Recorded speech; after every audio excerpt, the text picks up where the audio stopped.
The conference room at Meridian Tech Solutions buzzed with the nervous energy of 30 employees who'd been summoned without explanation on a rainy Thursday afternoon in Seattle. I sat in my usual spot near the back, my weathered notebook open to a page of marketing projections I'd been working on for the past month. At 42, I'd learned to blend into the corporate furniture, reliable, competent, and largely invisible. Through the floor-to-ceiling windows, the Space Needle pierced the grey October sky like a steel exclamation point. I'd been looking at that view for 8 years, ever since Bartholomew Kensington hired me as a junior marketing coordinator, fresh out of my divorce and desperate for stability. Back then, Meridian was still small enough that everyone knew everyone, and Bart treated his employees like extended family. Those days felt like ancient history now. The conference room doors burst open with theatrical flair, and Serafina Kensington Ashworth swept in like she was making her entrance at a charity gala.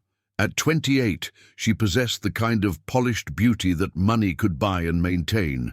Platinum blonde hair that never had a strand out of place, designer suits that cost more than most people's monthly rent, and the confident stride of someone who'd never doubted their place in the world.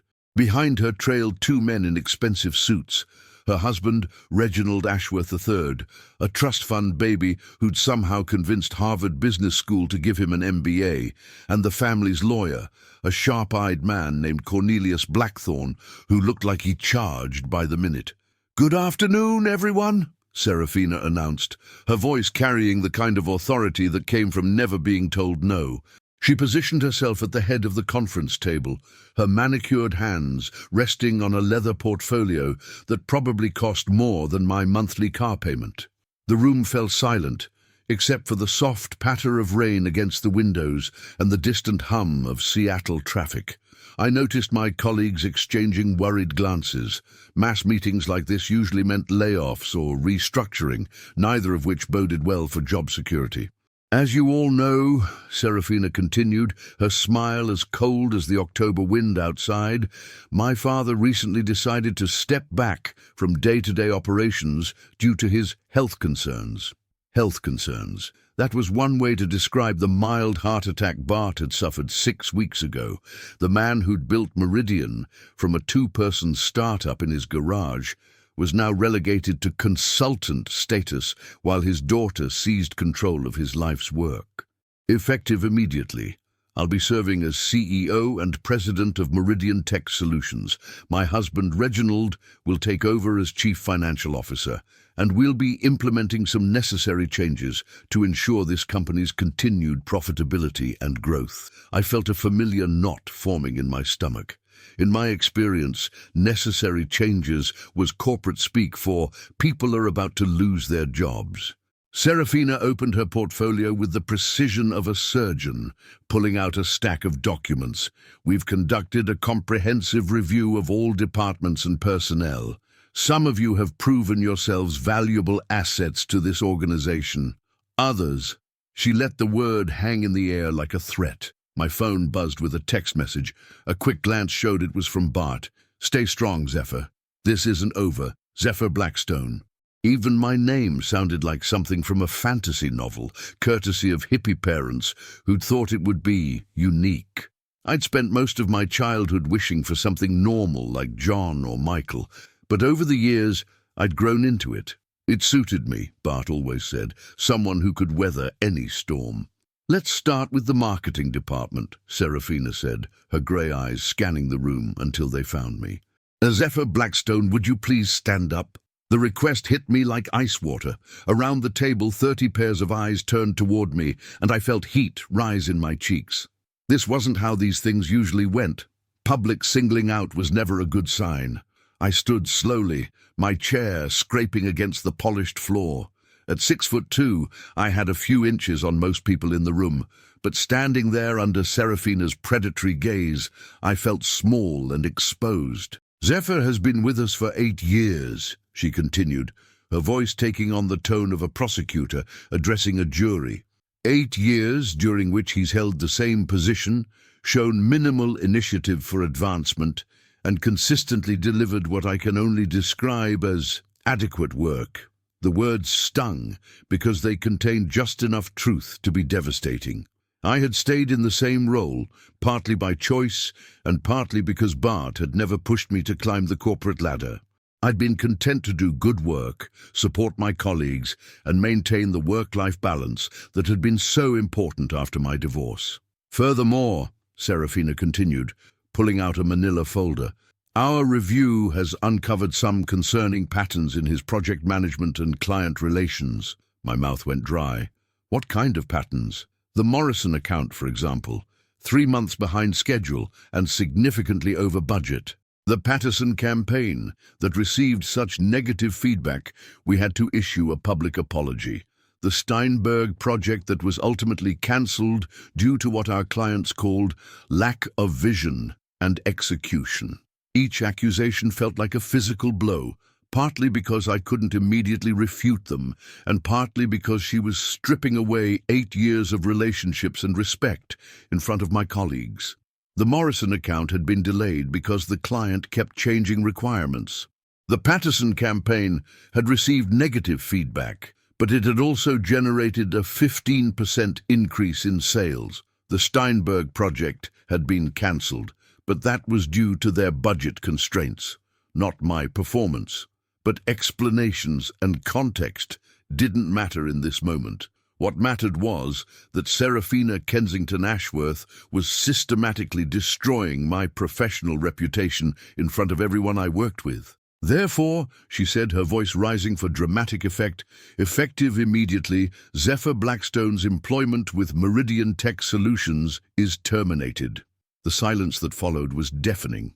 I stood there, paralyzed by the sudden shift from routine Thursday afternoon to career-ending humiliation. Around the table, my colleagues stared at their hands or their phones or anywhere but at me. Security will escort you out, Serafina continued, as if discussing the weather. Your personal belongings will be packed and mailed to your home address. Your final paycheck will reflect compensation through today, minus any outstanding obligations to the company. The conference room doors opened again, and 2 security guards entered. Men I'd chatted with countless times in the elevator, who now avoided eye contact as they approached my chair. That's when something inside me snapped. Maybe it was the 8 years of loyalty to a company that was discarding me like outdated software. Maybe it was the public humiliation designed to break my spirit. Maybe it was the sight of Reginald smirking behind his wife's shoulder, clearly enjoying the show. Or maybe it was the memory of a conversation I'd had with Bart 3 years ago, late one evening when we were both working overtime on a major proposal. A conversation about legacy, about protection, about ensuring that his life's work couldn't be stolen by people who didn't understand its value. You know what, Serafina?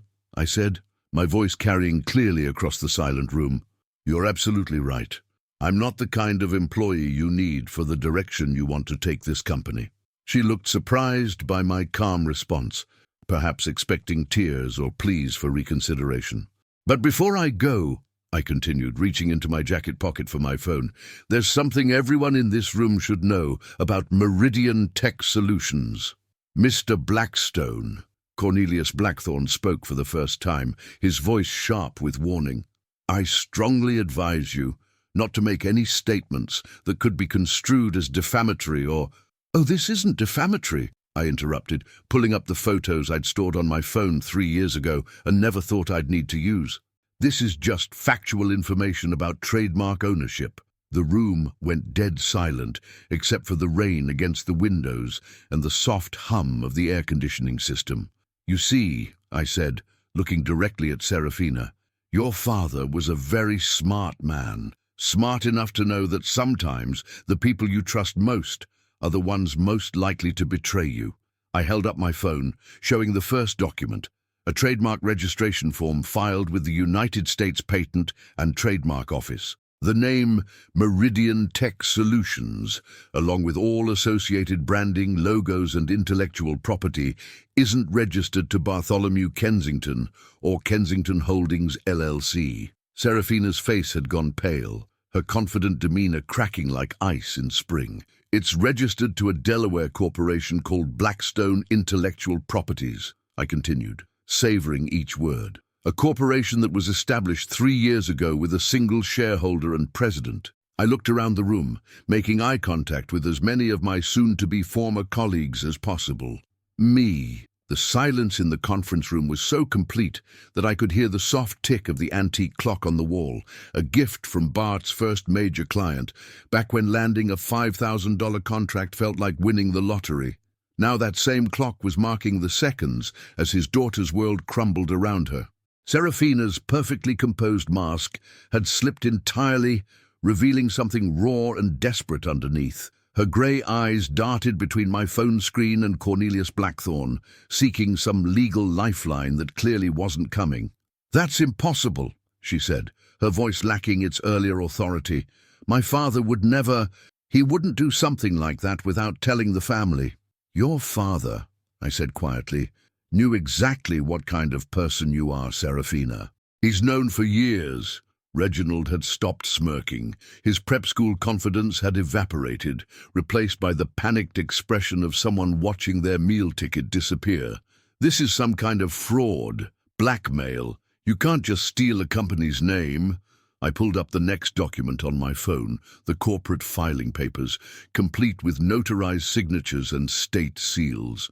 "I didn't steal anything. Your father-in-law gave it to me, legally, properly, and with full documentation." Around the conference table, my colleagues were beginning to understand what they were witnessing.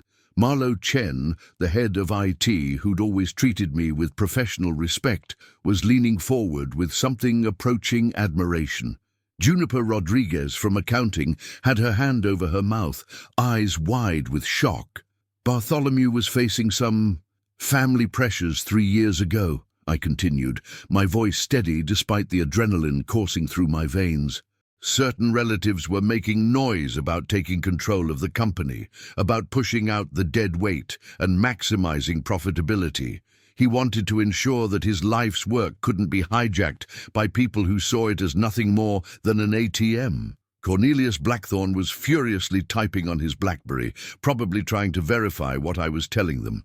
The lawyer's face had gone ashen, which told me everything I needed to know about the validity of my claims. "So we created a legal structure," I said, advancing to the next photo. "Bartholomew transferred all trademark and intellectual property rights to Blackstone Intellectual Properties LLC, a Delaware corporation.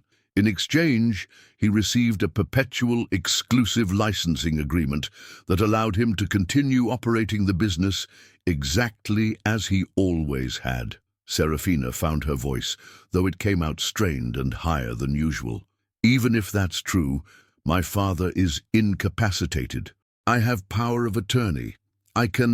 Power of attorney over Bartholomew Kensington's personal affairs," I interrupted, "not over a separate corporate entity that he doesn't own or control." The rain against the windows had intensified, creating a sound like static that seemed to underscore the electric tension in the room.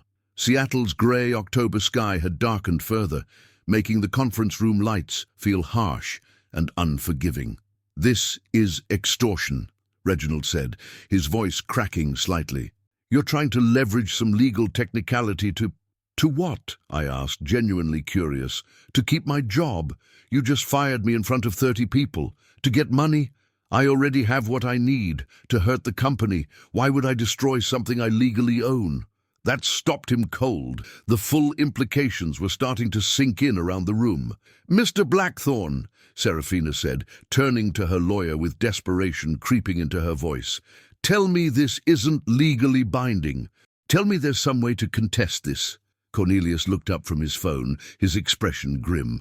"I need to review the actual documents, but if what Mr. Blackstone is saying is accurate..." He paused, choosing his words carefully. "Delaware corporate law is very clear about intellectual property ownership. If the trademarks and brand assets were legally transferred to his corporation, then every day this company operates under the name Meridian Tech Solutions without proper licensing is a violation of federal trademark law," I finished for him. The grandfather clock chimed 3 times, marking the quarter hour. Through the windows, I could see Seattle's afternoon traffic beginning to thicken as people started their early weekend exodus from downtown. Marlo Chen spoke up for the first time. "Zephyr, what does this mean for the rest of us, for our jobs?" It was a fair question, and one I'd been dreading. These people were my friends, my colleagues, my professional family. Whatever happened between me and the Kensington-Ashworth clan, I didn't want to see them hurt. "That depends on what happens next," I said honestly. "Right now, this company is operating illegally. Every client contract signed under the Meridian name, every piece of marketing material, every business card, it's all trademark infringement." Juniper Rodriguez raised her hand tentatively. "What kind of penalties are we talking about?" "Federal trademark infringement can result in damages of up to $200,000 per violation," Cornelius said quietly, his lawyer's instincts overriding any loyalty to his clients. "Plus attorney's fees, plus injunctive relief that could shut down operations entirely." The number hit the room like a physical blow. 200,000 per violation, multiplied by hundreds of client contracts, thousands of pieces of marketing material, years of business operations. "Of course," I said, looking directly at Serafina. "All of this could be resolved very simply." She met my gaze, her jaw set in the stubborn line I'd seen so many times when she didn't get her way. "What do you want?" "I want to talk to your father, alone, without lawyers, without handlers, without family members who think they know what's best for him. He's recovering from a heart attack," she protested. His doctor said he needs rest and reduced stress. Having his life's work stolen from him while he's incapacitated seems pretty stressful to me." Reginald slammed his hand on the conference table, the sound echoing through the room like a gunshot. "This is insane. You can't hold an entire company hostage because you're bitter about being fired." "You're right," I said calmly. "I can't hold the company hostage, but I can protect my legally owned intellectual property from unauthorized use." I stood up, sliding my phone back into my jacket pocket. The security guards who'd been sent to escort me out looked uncertain, caught between their orders and the rapidly shifting power dynamics in the room. "Here's how this is going to work," I said, addressing the room but keeping my eyes on Serafina.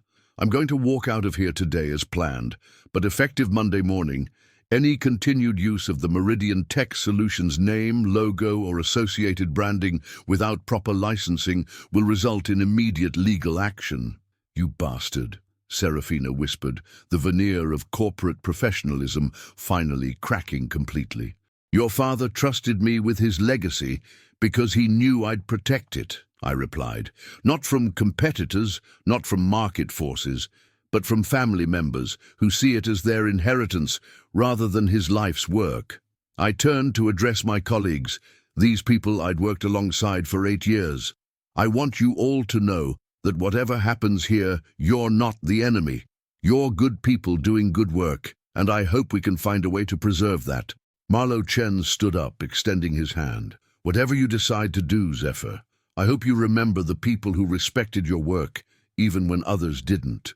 The handshake felt like a lifeline, a reminder that not everyone in this room saw me as the villain. One by one, other colleagues began to stand. Juniper from accounting, Marcus from sales, Elena from customer service.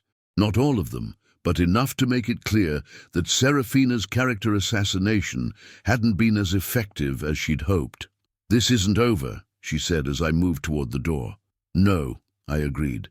"It isn't, but it's not what you think it is either." The security guards fell into step beside me, but their escort felt more ceremonial than threatening now.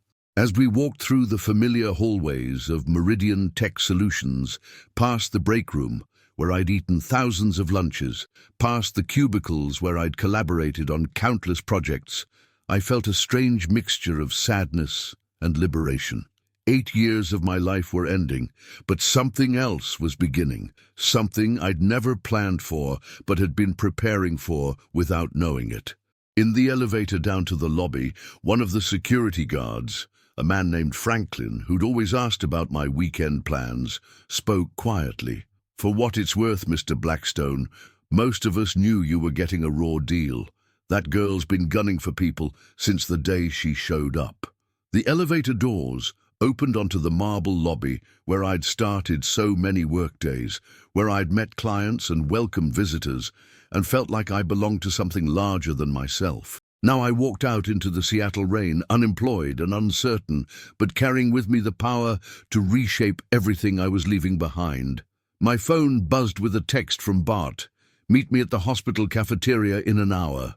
We need to talk." Swedish Medical Center's cafeteria had all the charm of a bus station waiting room, fluorescent lighting that made everyone look slightly jaundiced, the lingering smell of industrial coffee and microwaved soup, and plastic chairs that had clearly been designed by someone who'd never actually sat in one. I found Bartholomew Kensington at a corner table, looking older and frailer than I'd ever seen him, picking at a sandwich that appeared to be mostly white bread and disappointment. At 73, Bart had always possessed the kind of energy that made people forget his age. Even after building Meridian from nothing into a $15 million company, he'd maintained the scrappy enthusiasm of a startup founder. But the man sitting across from me looked every one of his years, his usually perfect silver hair disheveled, and his skin carrying the grey pallor of someone who'd spent too many days under hospital lights. "You look like hell," I said, settling into the plastic chair across from him.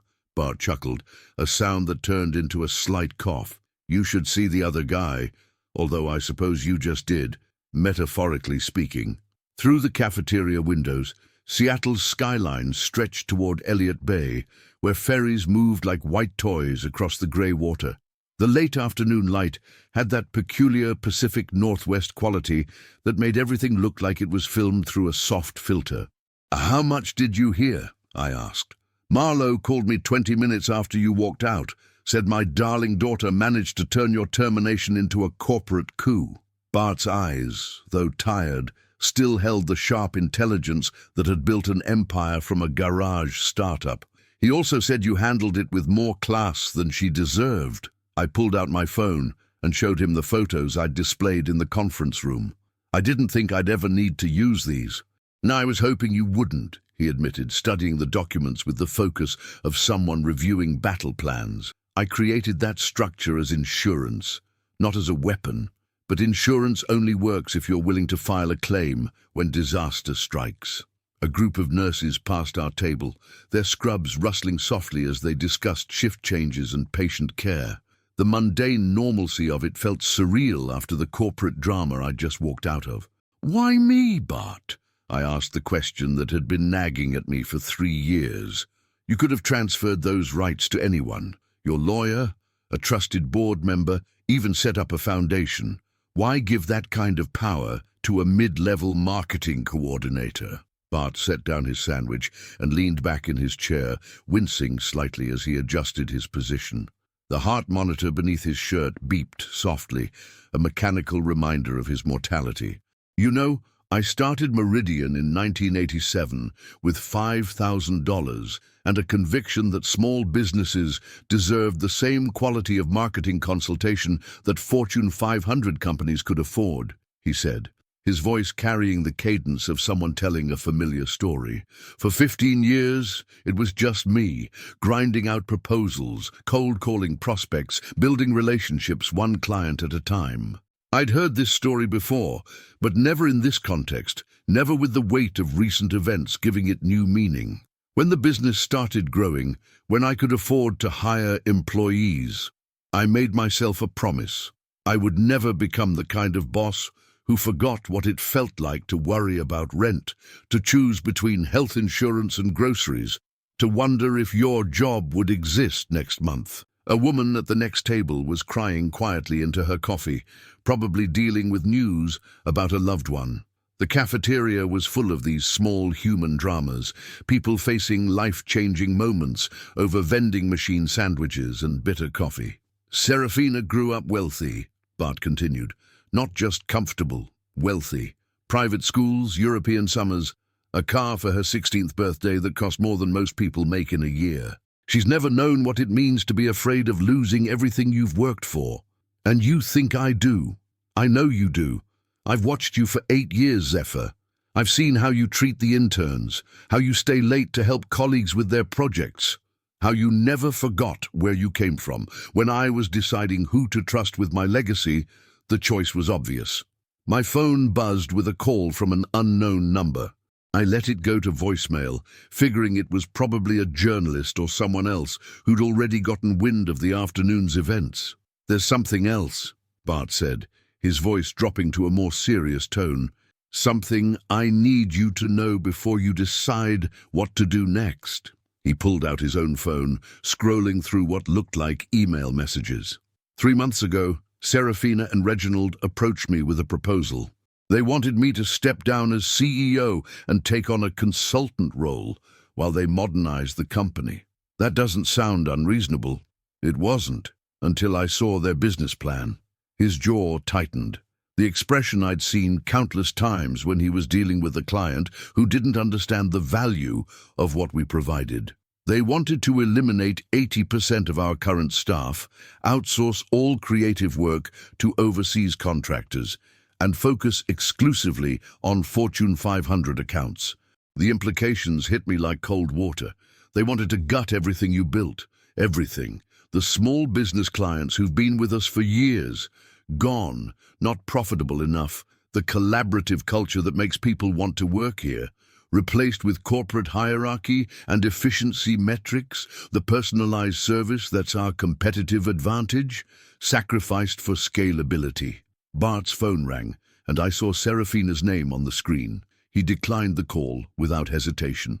When I refused to approve their plan, they started talking about my diminished capacity and my inability to adapt to modern business realities.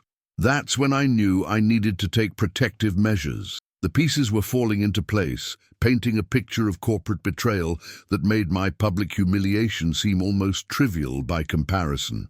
The heart attack wasn't just stress, was it? It was this, watching them try to destroy everything you'd built, partially, but also relief, in a strange way, because by then I knew the trademarks were safe. I knew that even if something happened to me, even if they managed to seize control of the company, they couldn't steal its identity. My voicemail notification chimed, and I checked the message. It was from Cornelius Blackthorne. "Mr. Blackston, we need to discuss a resolution to this situation. Please call me at your earliest convenience." I showed Bart the message. "Your daughter's lawyer wants to talk." "I'm sure he does. Right now he's probably explaining to Serafina and Reginald that they've been operating an illegal business for the past month. Every contract they've signed, every invoice they've sent, every piece of marketing material they've produced, it's all trademark infringement. What kind of damages are we talking about?" Bart's smile was grim but satisfied. "Enough to bankrupt them personally, even with the family trust fund. Federal trademark law doesn't mess around, especially when there's clear evidence of willful infringement." Another call came in, this one from Marlo Chen. I answered it on speaker. "Zephyr, thank God, it's chaos here. Serafina locked herself in her office. Reginald's been on the phone with what sounds like every lawyer in Seattle, and half the staff is talking about updating their resumes." "What about the clients?" I asked. "That's why I'm calling. The Patterson Group called an hour ago, asking about contract continuity. Word's getting out that there are legal issues with the company name. If this keeps up, we're going to start losing accounts." Bart leaned toward the phone. "Marlo, it's Bart. How bad is the panic?" "Mr. Kensington, thank God you're okay. To be honest, sir, it's pretty bad. Serafina's been telling people that Zephyr is trying to extort the company, but most of us know that's not his style. The question everyone's asking is, what happens to our jobs?" I looked at Bart, seeing something I hadn't expected in his tired eyes. Anticipation, almost excitement. "That," he said, "depends on what Zephyr decides to do with his newly acquired corporate assets." The reality of my situation was starting to fully sink in. I owned the rights to a successful company's identity, which meant I had leverage that went far beyond simple revenge. I could force a sale, demand licensing fees, or even shut down operations entirely. But more importantly, I could try to save what Bart had built from the people who wanted to destroy it. There's a third option, I said slowly, the idea forming as I spoke. Something nobody's considered yet. Bart's eyebrows rose. I'm listening. What if we started over? What if we let Serafina have the company, the building, the employees, the client contracts, all of it, but we use the trademark rights to launch something new, something that actually reflects the values you built Meridian on? The silence that followed was filled with the ambient noise of the hospital cafeteria, conversations, footsteps, the distant hum of medical equipment. But between Bart and me, there was something electric, the charge that comes when a crazy idea starts to feel like a brilliant plan. You're talking about competing directly with them, Bart said. I'm talking about being what they can't be, small, agile, focused on the clients they're going to abandon. Everything they want to eliminate from their business model becomes our competitive advantage. Marlowe's voice came through the phone speaker. Zephyr, are you serious? You're talking about starting a new company? I'm talking about continuing the real company, I said, the one that Serafina and Reginald want to destroy. By Friday morning, the news had spread through Seattle's tight-knit business community like wildfire. I woke up to 17 missed calls, 43 text messages, and an inbox flooded with emails from everyone from former clients to local business journalists. The story had all the elements that made for irresistible gossip, family betrayal, corporate intrigue, and a David versus Goliath battle that was playing out in real time. I sat at my kitchen table in my modest Ballard apartment, nursing my second cup of coffee and reading the coverage on my laptop. The Seattle Business Journal had run a piece titled "Trademark Dispute Rocks Local Marketing Firm," though they'd been careful to stick to the publicly available facts. The comments section, however, was brutal and largely supportive of me. About time someone stood up to these trust fund babies who think they can buy their way into running businesses. I've worked with Zephyr Blackstone. He's one of the most ethical people in the industry. If he says Serafina was trying to gut the company, I believe him. Meridian used to be a class act. Ever since the daughter took over, they've been cutting corners and raising prices. Hope this forces some changes. My phone rang, displaying Cornelius Blackthorne's number. I let it ring through to voicemail. He'd been calling every 2 hours since yesterday afternoon, probably under increasing pressure from his clients to find a legal solution to their very illegal problem. The next call came from a number I didn't recognize, but the voice was familiar. Thaddeus Morrison, CEO of Morrison Industries and one of Meridian's longest-standing clients. Zephyr, I hope you don't mind me calling directly. I got your number from Bart a few months ago when we were discussing the anniversary campaign. Of course not, Mr. Morrison. How can I help you? Well, that's what I'm calling about. I've been hearing some concerning rumors about Meridian's ownership situation, and frankly, I'm worried about the continuity of our relationship. You've been handling our account for, 4 years now? 5 years, actually, since the product launch campaign in 2019. Right.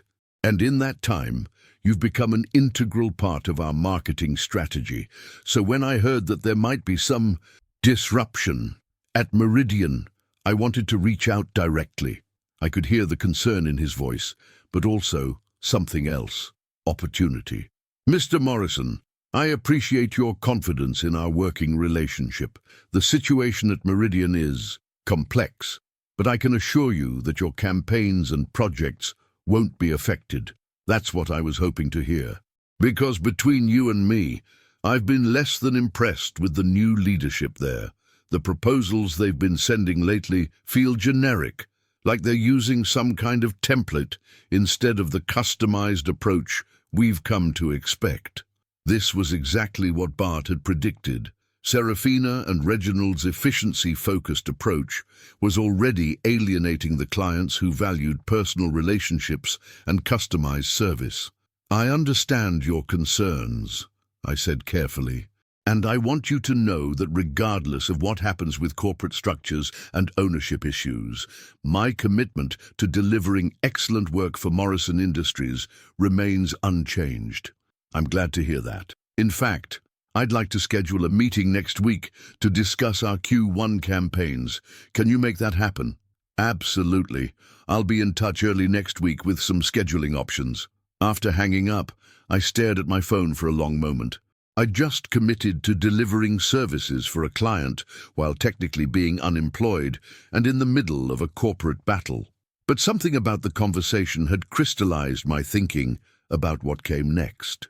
The doorbell rang, and I looked through the peephole to see Marlo Chen standing on my front step with 2 large coffee cups and what looked like a manila envelope. "Figured you might need some caffeine and company," he said as I opened the door. "Plus, I have some information you're going to want to see." Marlo had always been one of my closest colleagues at Meridian. As head of IT, he had access to systems and data that most employees never saw. He was also one of the few people who'd consistently pushed back against Serafina's more questionable decisions. "What's in the envelope?" I asked, accepting the coffee gratefully. "Copies of the new business plan Serafina and Reginald have been working on. The one they don't want the general staff to see yet." I felt a chill that had nothing to do with the October morning. "How did you get this?" "Let's just say that when you're in charge of IT security, you occasionally stumble across documents that haven't been properly protected." His expression was grim. "Zephyr, it's worse than we thought." I opened the envelope and pulled out a bound document titled Meridian Tech Solutions Strategic Restructuring Plan. The cover page listed Serafina as author, with Reginald as contributing analyst. The executive summary made my blood run cold. To achieve optimal profitability and market positioning, Meridian Tech Solutions will undergo comprehensive restructuring including 1. Reduction of headcount by 75% through strategic layoffs and elimination of redundant positions. 2. Outsourcing of all creative and technical functions to overseas contractors. 3. Transition to a pure client management model focused exclusively on Fortune 500 accounts. 4. Liquidation of current lease agreements and consolidation into a smaller, more efficient facility. 75%, I said, the number hitting me like a physical blow. They're planning to fire 3/4 of the staff. "Keep reading," Marlo said quietly. "It gets worse." I flipped through the pages, each one revealing another layer of the plan to systematically destroy everything Bart had built. The employee rankings were particularly brutal. Every staff member rated on a scale from essential to redundant, with detailed justifications for each termination. I found my own name in the redundant category. Blackstone, Zephyr. Mid-level coordinator with limited advancement potential, adequate performance, but lacks strategic vision. Replacement cost, $35,000 annually versus current salary of $68,000. Recommended action, immediate termination. "They've been planning this for months," I said. "Since before Bart's heart attack," Marlo confirmed. "I found emails dating back to July where they were discussing timeline and implementation strategy." My phone rang again. This time, it was Juniper Rodriguez from accounting. "Zephyr, thank God you're answering. I just got called into HR. They're asking me to prepare severance packages for 15 people, effective Monday. They won't tell me who, but they want the paperwork ready for immediate termination. 15 people. That's just the first batch. They mentioned something about a phased approach, but I think they're planning to clean house." I exchanged glances with Marlo. The timeline was accelerating faster than we'd expected. "Juniper, I need you to do something for me, but I need you to be careful about it. Can you find out which employees are on that first termination list?" I don't know if I should. These are our friends, our colleagues. They deserve to know what's coming." A long pause. "Give me an hour. I'll see what I can find out."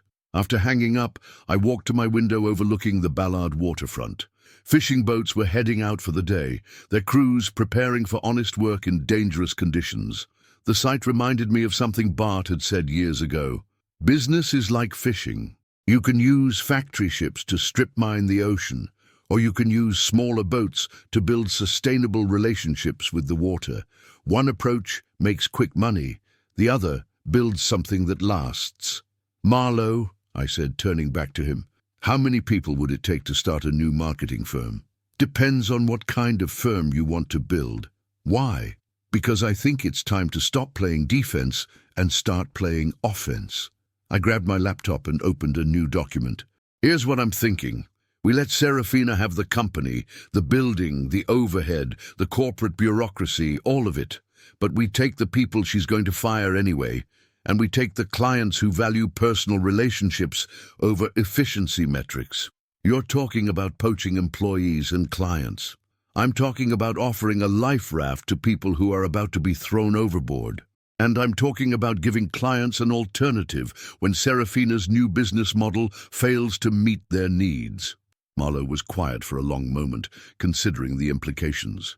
It would be risky, starting a new company, competing directly with the established firm, riskier than waiting around to be fired in the next wave of layoffs. Point taken. He grinned suddenly. Besides, it's not like we'd be starting from scratch. You own the trademark to the name. That's worth something. My phone buzzed with a text from Bart. Meeting with family lawyer at 2 p.m. Can you be there? Time to discuss the nuclear option. I showed Marlowe the message. Looks like it's time to find out exactly how much power I actually have. The law offices of Harrison, Fitzgerald and Associates occupied the top 3 floors of a glass tower in downtown Seattle, with views that stretched from Puget Sound to the Olympic Mountains. I'd never been in a law firm that charged enough to afford this kind of real estate, and every surface seemed designed to remind visitors that legal expertise came at a premium price.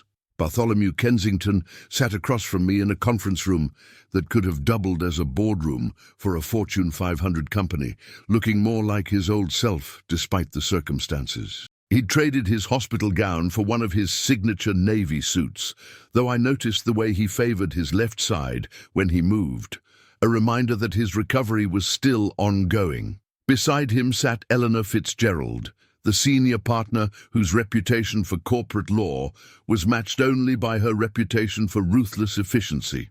At 65, she had silver hair pulled back in a severe bun and the kind of piercing blue eyes that could probably intimidate hostile witnesses from across a courtroom. "Mr. Blackstone," she said, extending a perfectly manicured hand, "Bart has told me quite a lot about you and about the rather unique situation you found yourself in." "Unique is one way to put it," I replied, settling into a leather chair that probably cost more than my monthly rent. Eleanor opened a thick file folder filled with what looked like contracts, corporate documents, and legal briefs. "I've spent the morning reviewing the trademark transfers and corporate structures that Bartholomew established 3 years ago.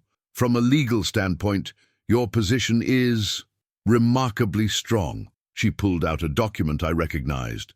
The original trademark transfer agreement. When Bartholomew assigned all intellectual property rights to Blackstone Intellectual Properties LLC, he didn't just give you the name Meridian Tech Solutions. He gave you control over the entire brand identity, including logos, taglines, color schemes, and even the specific formatting of business documents. What does that mean, practically speaking? It means that every business card Serafina's printed, every letterhead, every email signature, every piece of marketing material, it's all trademark infringement. And because the infringement has been ongoing and willful, the penalties are severe. Bart leaned forward, his expression serious. "Eleanor, explain the damages we're looking at. Under federal trademark law, willful infringement can result in damages of up to $200,000 per violation, plus attorney's fees and injunctive relief. Given the scope of Meridian's operations over the past month," she paused to consult her notes, "we're looking at potential damages in excess of $15 million. The number hit the room like a thunderclap. Even in a law firm accustomed to high-stakes litigation, $15 million was serious money. "Of course," Eleanor continued, "collecting those damages would likely bankrupt the company and destroy the very asset you're trying to protect, which is why Bartholomew asked me to explore more creative solutions." My phone buzzed with a call from Juniper Rodriguez. I declined it, but sent her a quick text that I'd call back in an hour. "What kind of creative solutions?" Eleanor smiled, and I got a glimpse of why she'd built her reputation on corporate restructuring. What if I told you there was a way to force a buyout of the company without destroying it? A way to remove Serafina and Reginald from control while preserving the business and protecting the employees? I'd say that sounds too good to be true. It would be under normal circumstances, but you're not in normal circumstances. You hold a unique position. You have legal control over the company's identity, but no ownership stake in the company itself. That creates some interesting leverage opportunities. Bart was watching me carefully, probably reading the conflict in my expression. Part of me wanted revenge against Serafina for the humiliation she'd put me through, but a larger part just wanted to protect the people and values that made Meridian worth saving. "Walk me through it," I said. Eleanor pulled out a legal pad covered with handwritten notes. "Here's the scenario. You file a federal trademark infringement lawsuit against Meridian Tech Solutions, seeking damages and injunctive relief. The lawsuit would effectively freeze all business operations. They couldn't sign new contracts, send invoices, or even use email addresses without risking additional penalties. That would destroy the company. In the short term, yes, but here's where it gets interesting." She flipped to a new page. "Simultaneously, you offer to settle the lawsuit in exchange for a complete buyout of your trademark rights. Not licensing, a permanent transfer back to the company." I was starting to see where this was heading. And the price for that buyout would need to reflect the fair market value of the intellectual property, plus damages for the infringement that's already occurred. Eleanor's eyes gleamed. "Based on comparable transactions and the company's annual revenue, we're looking at a buyout price of approximately $12 million. The silence that followed was broken only by the soft hum of the air conditioning system and the distant sound of Seattle traffic 40 floors below. "12 million, I repeated, which, coincidentally, is almost exactly the amount Serafina and Reginald would need to pay to avoid personal bankruptcy from the infringement damages. Bart chuckled, the sound carrying a mix of admiration and satisfaction. "Eleanor, you're diabolical." "I prefer strategically creative," she replied. "But here's the truly elegant part of this solution. They don't have $12 million in liquid assets. The family trust is substantial, but most of it's tied up in real estate and long-term investments. To raise that kind of cash quickly, they'd have to sell the company," I finished, "or find investors willing to buy them out. And given the legal uncertainty surrounding the business, finding investors would be challenging." My phone rang again, this time from Marlo Chen. The timing couldn't be coincidental. "I should take this," I said, stepping into the hallway. "Zephyr, we have a problem." Marlo's voice was tense. "Serafina just called an all-hands meeting for 4 o'clock. Word is, she's planning to make the first round of layoffs today instead of Monday." I checked my watch. It was already 2:45. "How many people?" 15, like Juniper said. "But here's the thing. I think she's trying to fire the people most likely to follow you if you start a competing firm." The strategy made sense from a ruthless business standpoint. Eliminate potential defectors before they had a chance to leave voluntarily. "Who's on the list?" "I don't have all the names, but Juniper's on it. So are Marcus from sales, Elena from customer service, and probably half the creative team." I felt a familiar surge of anger, but this time it was focused and purposeful. Serafina wasn't just trying to restructure a business. She was trying to destroy the careers of people who'd done nothing wrong except work for a company I had legal control over. "Marlo, I need you to do something for me. Can you send a group email to everyone in the company? Not from the corporate system. Use your personal account." "What do you want me to say?" "Tell them that anyone who's interested in hearing about alternative employment opportunities should meet me at the coffee shop across the street at 5:30. Don't mention the trademark situation or the legal issues. Just say that I'm exploring some new business ventures and would value their input." "Zephyr, are you sure about this? Once you send that message, there's no going back." I looked through the law firm's windows at the Seattle skyline, where cranes and construction sites spoke to a city that was constantly rebuilding itself, constantly evolving. "I'm sure," I said. "It's time to stop playing defense." I returned to the conference room, where Bart and Eleanor were reviewing what looked like draft legal documents. "Eleanor," I said, "I want to move forward with the lawsuit, but I also want to make an offer that gives Serafina a chance to do the right thing." "What kind of offer?" "A choice. She can face a $15 million lawsuit and probable bankruptcy, or she can sell me the company for fair market value and walk away with enough money to start over somewhere else." Bart raised an eyebrow. "You want to buy the company?" "I want to save it. There's a difference." Eleanor was already taking notes. "What kind of timeline are we talking about?" "I want the lawsuit filed Monday morning, but I want the settlement offer delivered today, before she makes those layoffs. Give her the weekend to think about it. That's not much time for a decision this big. She's had months to plan her restructuring. I think 72 hours is generous." Eleanor nodded, her expression shifting into the focused intensity of a lawyer preparing for battle. "I'll need a retainer to get started. Litigation of this scope. How much?" $50,000 to start. Could be more, depending on how they respond. It was most of my savings, but looking at Bart's face, seeing the hope mixed with worry in his eyes, I knew it was the right choice. "Do it," I said. "And Eleanor, I want Serafina to understand that this isn't about revenge. It's about protecting something worth saving." As I left the law office, my phone was already buzzing with responses to Marlowe's email. 15 people had replied in the first 10 minutes, all saying they'd be at the coffee shop at 5:30. By the time I reached street level, I realized that what had started as a personal humiliation had become something much larger, a fight for the soul of a company and for the principle that businesses should serve the people who make them successful, not the other way around. The war for Meridian Tech Solutions was about to begin in earnest. The coffee shop across from Meridian's headquarters had never seen anything like it. By 5:45 p.m., 23 employees had crowded into the small space, occupying every table and chair, with some standing near the windows. The atmosphere was electric with nervous energy and suppressed excitement. These weren't just colleagues, they were people who'd built their professional lives around something that was about to change forever. I stood near the counter, looking at faces I'd worked alongside for 8 years.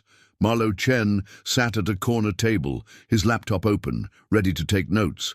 Juniper Rodriguez clutched a coffee cup with both hands, her eyes red from what had clearly been a difficult afternoon. Marcus Steele from sales had positioned himself near the door, probably out of habit from years of client meetings. Elena Vasquez from customer service sat with 3 members of the creative team, all of them looking like they'd been through a war. "Thank you all for coming," I began, my voice carrying clearly through the space, despite the espresso machine's occasional hiss. "I know this has been a difficult day for everyone. I know that some of you were called into meetings that didn't go well." Nods around the room. The first wave of layoffs had hit exactly as Marlo had predicted. 15 people terminated with immediate effect, their access cards deactivated, their personal belongings packed into boxes by security. Before we talk about the future, I want to acknowledge what happened today. 15 of our colleagues lost their jobs, not because they were incompetent, not because the company was failing, but because they were viewed as expendable in someone else's vision of efficiency. Elena spoke up, her voice tight with emotion. "They didn't even have the decency to do it privately. They lined us up in the conference room like we were being processed at a factory. How many of you were told that your positions were being eliminated due to redundancy and cost optimization?" I asked. Nearly every hand in the room went up. "And how many of you were told that this was necessary to keep the company competitive in the modern marketplace?" The same hands rose again, accompanied by bitter laughter. "Here's what they didn't tell you," I said, pulling out my phone and displaying the documents Eleanor had prepared. This isn't about efficiency or competitiveness. It's about maximizing profit margins by eliminating everything that made this company special in the first place. I walked them through Serafina's restructuring plan, watching their faces as the full scope of the changes became clear. The plan to outsource all creative work, the focus on Fortune 500 clients exclusively, the elimination of the collaborative culture that had made Meridian a place people wanted to work. "So what happens now?" Marcus asked. "Do we update our resumes and start looking for jobs that probably don't exist anymore?" "That's one option," I said. "But there's another one. A riskier one, but potentially more rewarding." I told them about the trademark ownership, about the legal leverage I'd discovered, about the choice I'd given Serafina. As I spoke, I could see the realization dawning on their faces.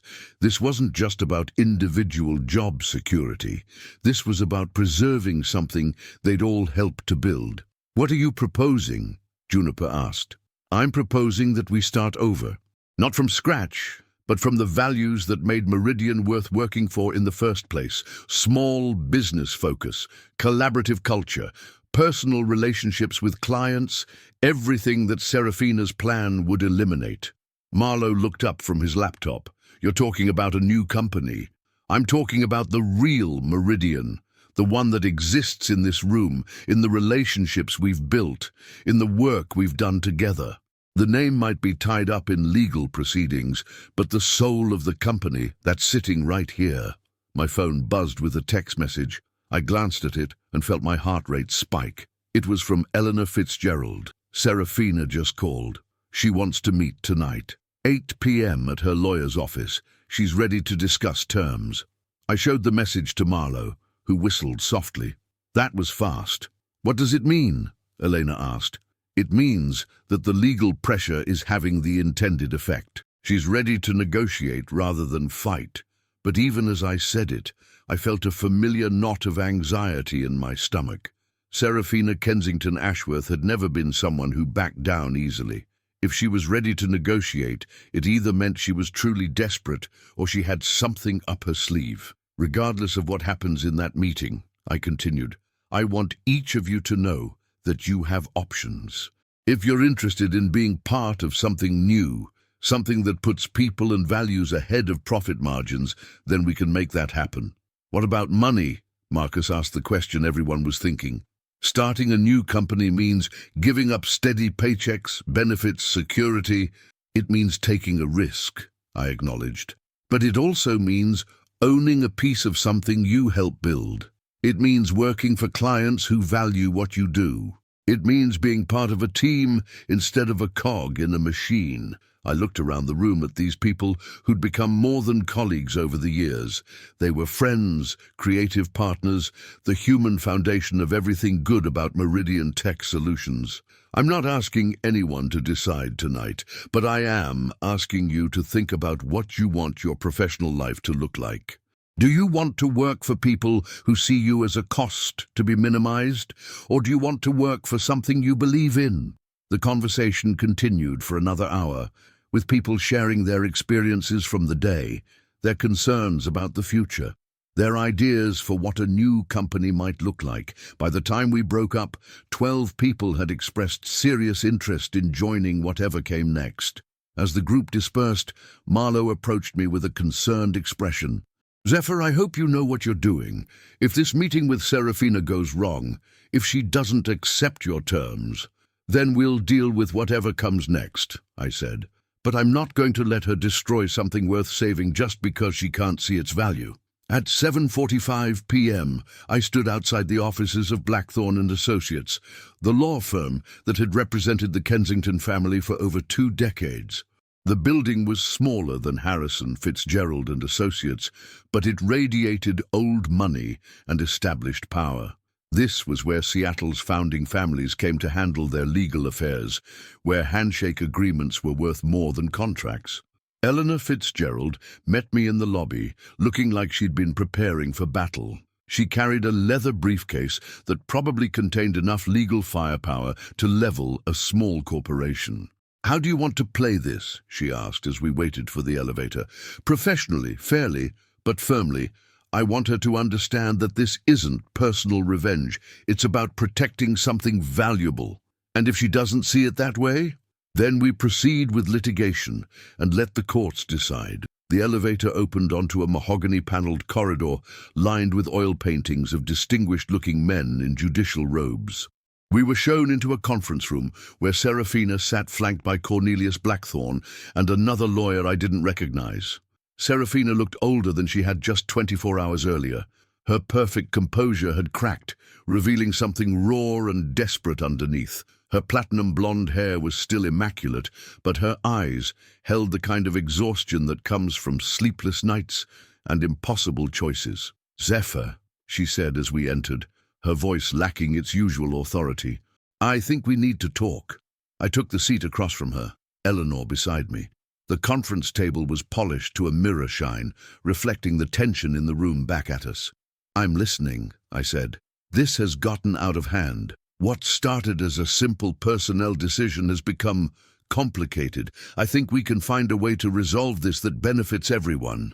Cornelius Blackthorne cleared his throat. "My client is prepared to offer a settlement that would resolve the trademark dispute and provide you with substantial compensation for any perceived damages."